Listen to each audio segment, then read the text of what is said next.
assunto é na Band News FM. 9h54, Murilo Rocha, bom dia para você.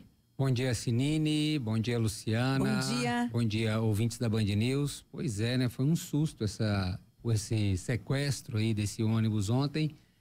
Todo mundo, eu acho, né, se recordou aí daquele ônibus 174, né, do Rio de Janeiro, no ano de 2000, né, quem já tinha idade, quem estava vivo já essa época lembra muito bem desse caso, né? Sandro Nascimento. Exatamente. Ao vivo acompanhando a gente naquela ótima lembrança tensão. sua, né? Boa memória. O ônibus foi sequestrado no Rio naquela época, no ano 2000. Era um rapaz que havia sobrevivido à chacina da Candelária, olha que loucura. Ele sobreviveu à chacina da Candelária, enfim, uma vida de um menor criminoso no Rio.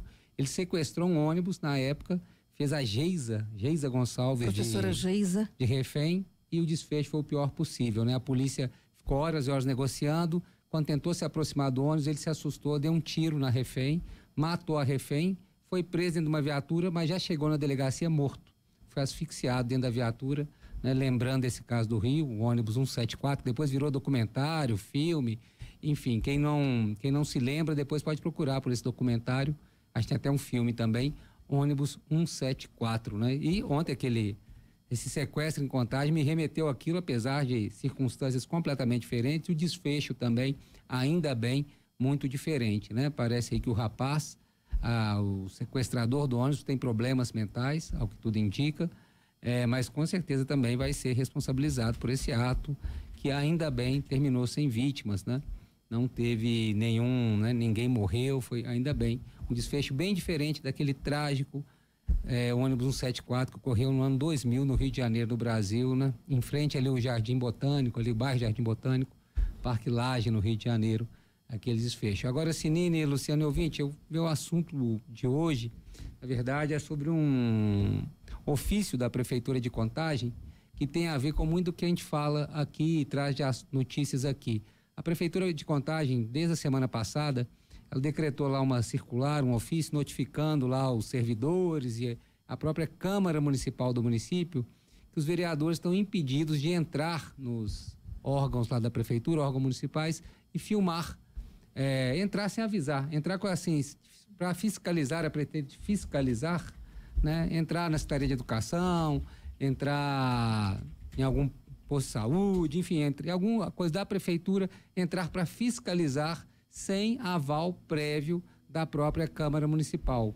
É uma medida polêmica aí, alguns vereadores estão vendo como uma certa censura à ação dos vereadores de fiscalização, ao poder dos vereadores de fiscalização, mas a Prefeitura, nessa circular, ela alega que está cumprindo determinação, entendimento, inclusive, do Supremo Tribunal Federal, que os vereadores podem sim fiscalizar, é dever deles, mas tem que ser previamente autorizado pela própria Câmara, tem que ter uma razão para aquela fiscalização, né? Eles têm que propor alguma ação de fiscalização e para depois poder, com aval da Câmara, fazer a fiscalização. Tem gente que acha que aí tira aquele componente surpresa da fiscalização, né?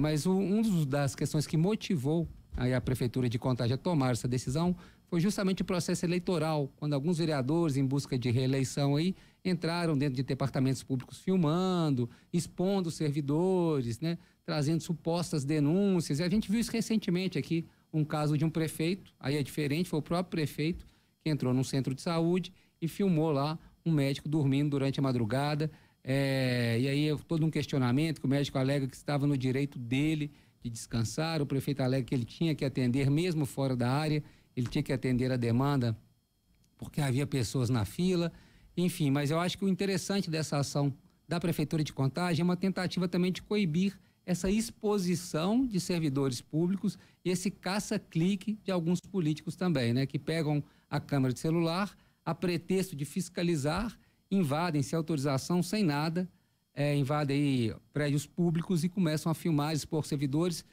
como se houvesse alguma coisa errada. Às vezes o cara está tomando um café, fazendo um lanche, né? Sem nenhum contexto eles começam a filmar e falar que ali estão denunciando uma situação, transmitindo ao vivo, enfim.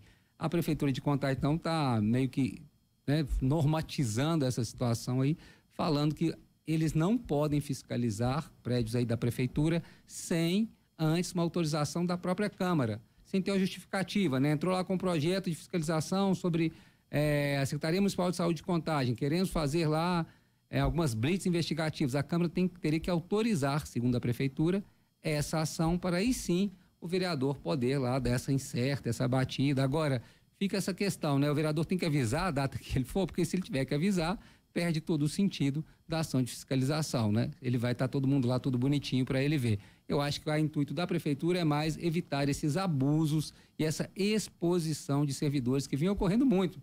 Não é em Contagem, não, é no Brasil inteiro, né? Assim, a gente vê muitos políticos ou alguns pretendentes a políticos, né? Alguns candidatos a político aí pegam o celular, dão uma incerta em algum departamento público e começam com uma narrativa que pode ser verdade, mas também não pode ser uma mentira, né? Pode ser apenas ali uma coisa de momento, fora de contexto, e eles trazem toda uma narrativa que aí já traz prejuízo para o servidor, gera aquele tanto de comentário, é vagabundo, servidor público, vagabundo. A gente está cansado de ver isso. Então, eu acho polêmica essa medida aí da Prefeitura, mas entendo e queria ouvir até nosso ouvinte, né?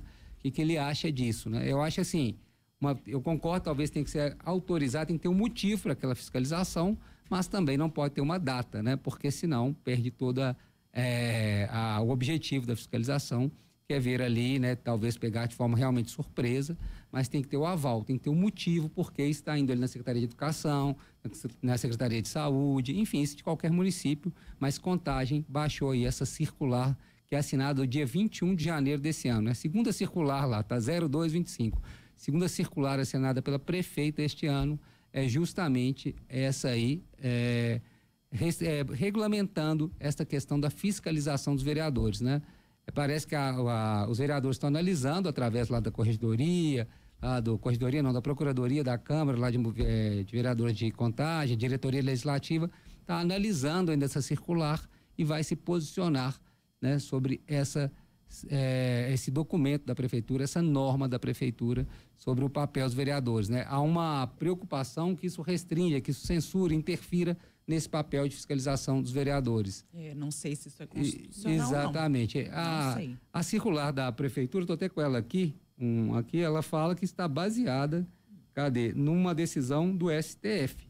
Mas, né, a gente tem que realmente entender para ver aí se realmente é legal ou não essa decisão. A Câmara vai se manifestar. Eu acho, o que eu entendo que a Prefeitura está falando assim, tem que ter um motivo para essa fiscalização e tem que ser aprovado pela própria Câmara. O vereador tem o poder fiscalizador, mas ele não pode, da cabeça dele, chegar, eu estou entendendo que a Prefeitura está falando isso, não pode chegar... Mas autorização de quem? Da mesa diretora? Ou da comissão ali que está formada, por exemplo, a comissão de saúde, se for a Secretaria de Saúde, a comissão de educação, isso que tem que ficar mais claro, né? Que a gente tem que entender, assim, isso que minha dúvida é, permissão de quem? Exatamente, o texto está até aqui, ó. A fiscalização do Legislativo deve ser feita de forma colegiada. Isso significa que não é permitido aos vereadores, deputados e senadores agirem sozinhos. Toda fiscalização precisa ser deliberada em conjunto pelos membros das comissões dos órgãos legislativos. Aqui diz, segundo eles, baseado numa decisão, no entendimento do próprio STF. Eu entendo essa questão, né? Que a Prefeitura está se resguardando de algum vereador falar assim, hoje eu quero receber uma denúncia, quero ir lá nas zoonoses e fazer um vídeo. Aí chega lá e começa a filmar, bota na rede social, depois vê que não é nada daquilo e o estrago já foi feito. Mas ao mesmo tempo, né? Se ele avisar também que vai fazer essa fiscalização, perde, né? Vai ficar todo mundo preparado, tudo bonitinho, né? Mas aí nós temos que ver se tem isso, se tem que avisar a data ou apenas ter autorização do órgão colegiado para fiscalizar durante aquele ano, por exemplo. Aí eu acho que faz algum sentido também, para não ficar essa coisa caça-cliques que a gente vê tanto e condena de certos, né, políticos ou candidatos a cargos políticos. É isso, Sinine e Luciana, vai dar o que falar, já está dando o que falar e vai dar o que falar aí. Tem que ser bem explicado, porque realmente você está no espaço público e você tem um papel de fiscalizar. E aí a legislação fala, olha, você pode filmar espaço público desde que não constranja ninguém, etc. Aí tem que ver a pedido de quem, com qual motivo. Agora, você filmar um espaço público, o funcionamento dele, postar nas redes, eu não vejo nenhuma regra que esteja ali infringindo. Agora, você constranger uma pessoa, aí sim, igual aquele médico, na minha opinião, foi constrangido. Foi o próprio prefeito, né, que fez aquela ação. Agora, você ir lá, olha, tá funcionando aqui ou não tá funcionando, não sei se isso fere alguma regra. Mas veremos, aguardemos os próximos passos.